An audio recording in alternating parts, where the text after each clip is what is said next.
Hello, my name is Myung Kim, and I'm from Integrated Photonics Device Lab, and thank you all for attending today's kickoff meeting. So before we get into the presentation, I would like to ask a quick favor of looking my left hand right here. I'm actually holding a phone, a mobile device, and you can see from the sideways or the backways, one component sticks out. And component sticking out is a camera lens module, and sticking out is because of its thickness. So, thick camera lens could result in various problems, and we narrow down to two. The first one being a phone design limitations. This picture above is an iPhone Pro 11, and it was criticized heavily for its atrocious design because of its thick lenses. Next up is the vulnerable to damage.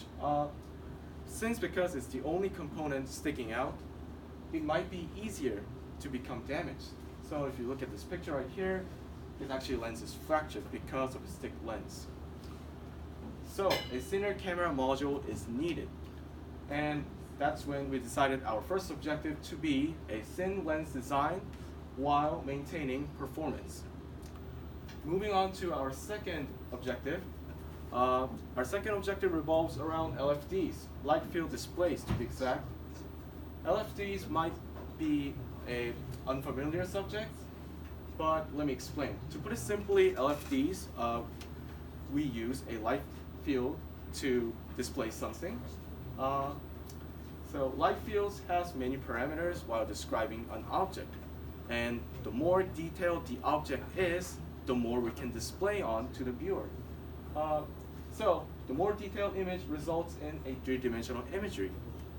The three-dimensional imagery could be used in a variety of applications such as augmented, virtual reality, for entertainment, and medical life-saving purposes. So our second objective is to be designing a lens array for our LFDs for three-dimensional display. Project plans. Project consists of three phases.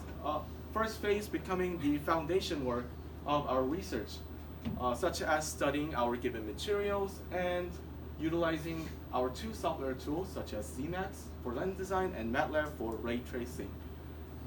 Phase 2 will be the cooperation with our partner team, our partnering wave optics team.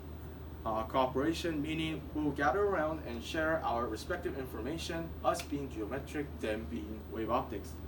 And final third phase, with the gathered information from the wave team, we will complete our lens group design. References. We chose 3 references on our first goal of thin design lens, with 2 textbooks and 1 US patent. The first textbook, Optics by Eugene Hatchett, will provide us a foundational information on the optics. The second textbook, The Lens Design, was chosen for our effective utilization on our Zemax tool for our lens design. And finally, US patent is very valuable to our research because it carries a detailed numerical reports on each of these lenses. And comparing our Zemax lens design to the US patent, we could make our desired results, such as thin lens, while maintaining its performance. References on our second objective consist of 3 papers. First paper was chosen because we needed an architecture, the lens design architecture for our 3D display. But however, one problem arose from the architecture, that being a limited viewing angle. If you look at this picture right here, you can see the angles are limited.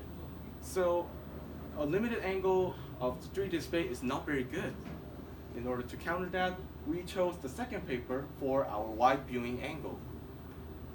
And finally, the third paper was chosen because we needed a design method for designing a triplet lens array with a wide viewing angle.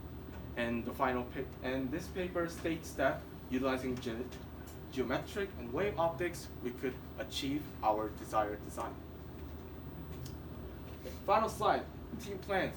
Team plans is not very different to our research plans or our project plans, except one difference. After designing our boat lenses, through the experience, we'll participate in 2020 Zemax competition. And that will be it. And thank you for listening. This is Young Kim of the Zemax team.